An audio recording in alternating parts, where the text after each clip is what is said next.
Let me describe two people to you. Same age, 24, same entry-level salary, $52,000 a year, same city, same apartment building, 2 floors apart. Person 1 just spent $340 on a new gaming setup upgrade he'll use for 3 months before the novelty fades. His bookshelf has 2 books on it, both unread. His retirement account doesn't exist yet. He's been meaning to open one. He tells himself he'll start investing when he makes more money, which is the same thing he said at 22, which is the same thing he'll say at 28. Person 2 just spent $340 differently. $180 on an online course that directly applies to her job, $90 on a book she'll finish in 2 weeks and reference for 2 years, $70 toward her Roth IRA, which she opened 4 months ago with $50 and contributes to automatically. She doesn't talk about any of this. It doesn't make for interesting conversation at a party. But at 34, when person 1 is still wondering why his income never seems to translate into wealth, she'll understand exactly why hers did. Same age, same income, completely different trajectories.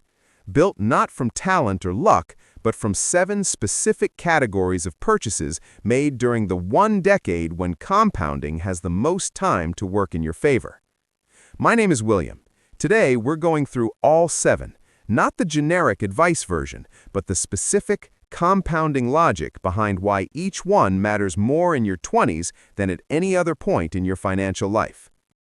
1. Your first real investment account, opened and funded before you feel ready. The most important financial purchase you will make in your 20s is not a course, not a book, not a piece of equipment. It's the brokerage account or Roth IRA you open before you feel like you have enough money to justify opening it. Here's the math that makes this urgent in a way that nothing else on this list is.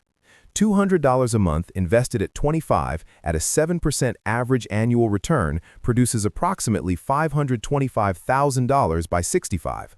The same $200 a month starting at 35 produces $243,000. Same contribution, same rate of return. A single decade of delay costs $282,000, not from doing anything wrong, just from waiting until it felt more appropriate. The Roth IRA is specifically designed for this moment.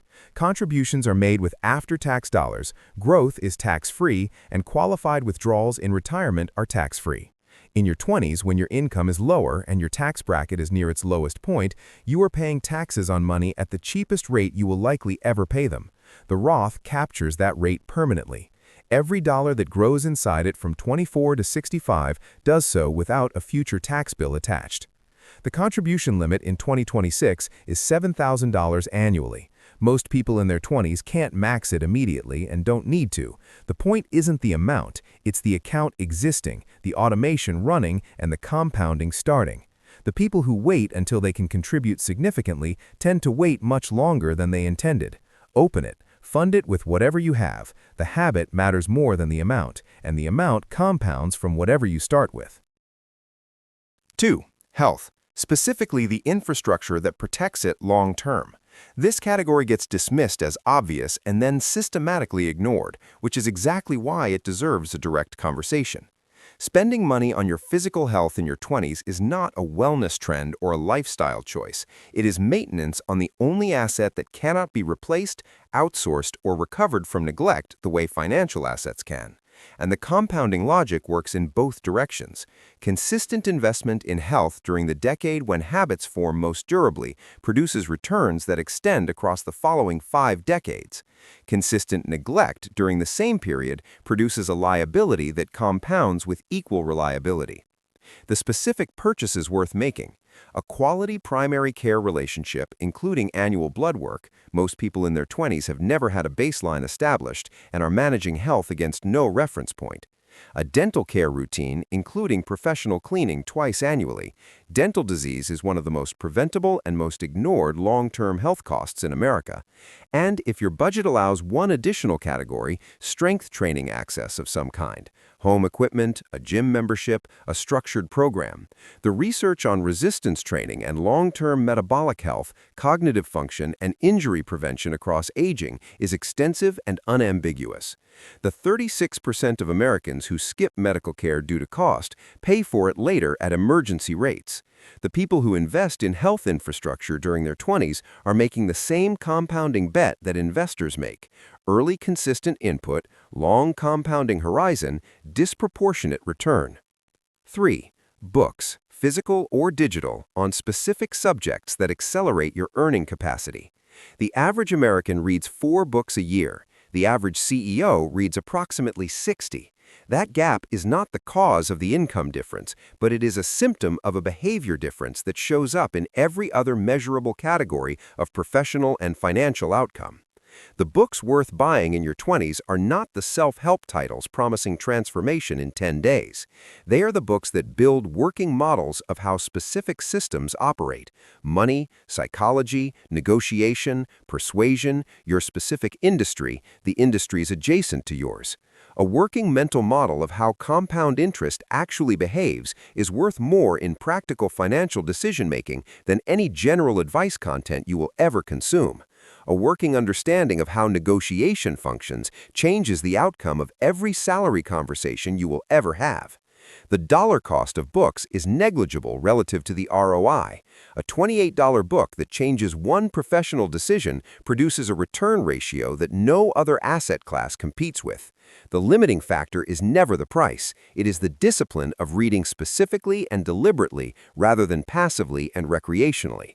Buy the books, read them with a pen in hand, build the models. The person who understands how things actually work makes different decisions than the person who understands the surface version, and the difference in those decisions compounds across decades.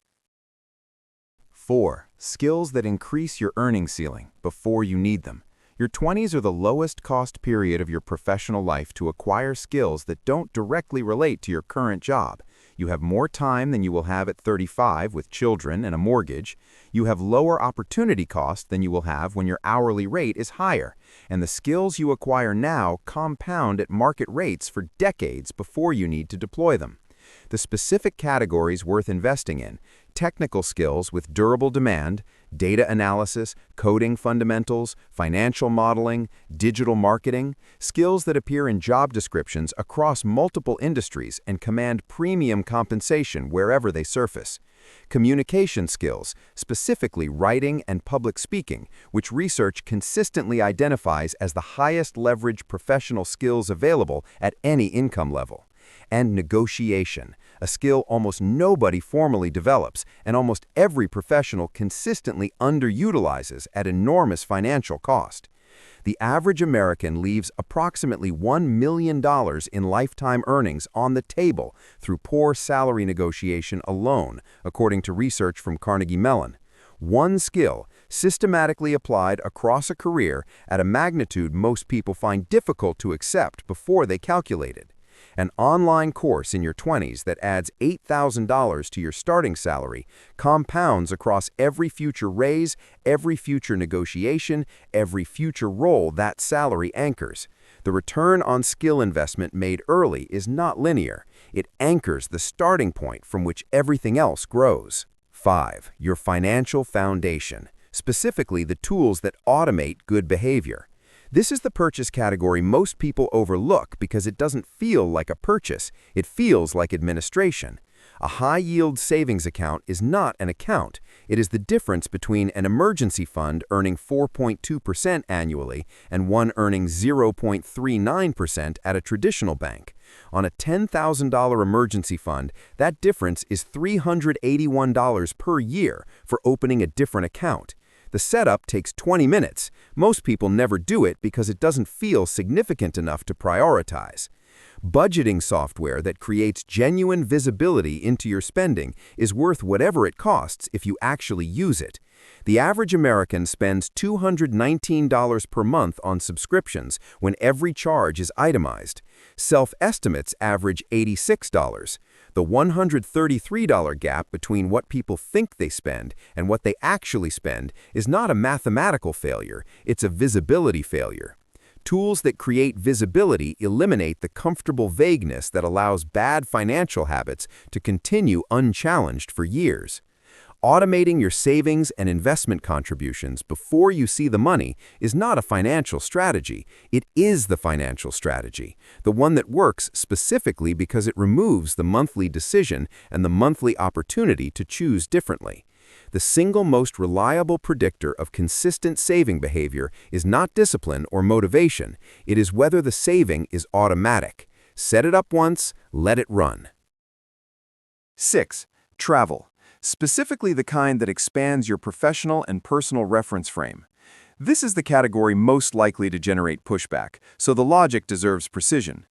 Travel in your 20s is not a reward for working hard. It is not a lifestyle indulgence that competes with saving.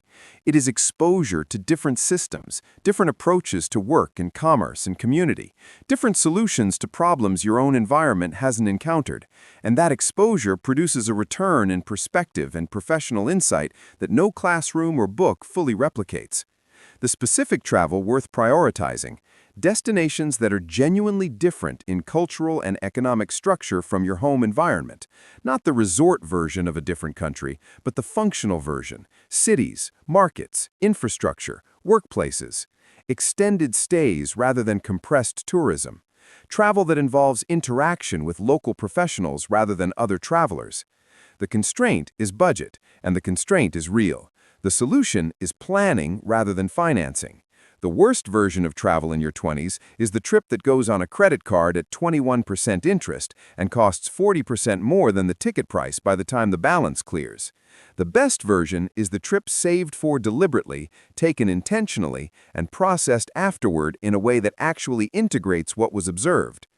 The reference frame you build in your 20s is the one you negotiate from, pitch from, build businesses from, and solve problems from for the following 4 decades. Widening it is an investment with a horizon that extends further than most financial instruments. 7. Time, specifically buying it back through tools and systems that eliminate low-value activity. This is the most counterintuitive purchase on the list because it doesn't feel like spending toward wealth. It feels like spending on convenience. Your 20s are the period when the highest value use of your time produces the most compounding return. Skills acquired now compound for 40 years. Investments made now compound for 40 years.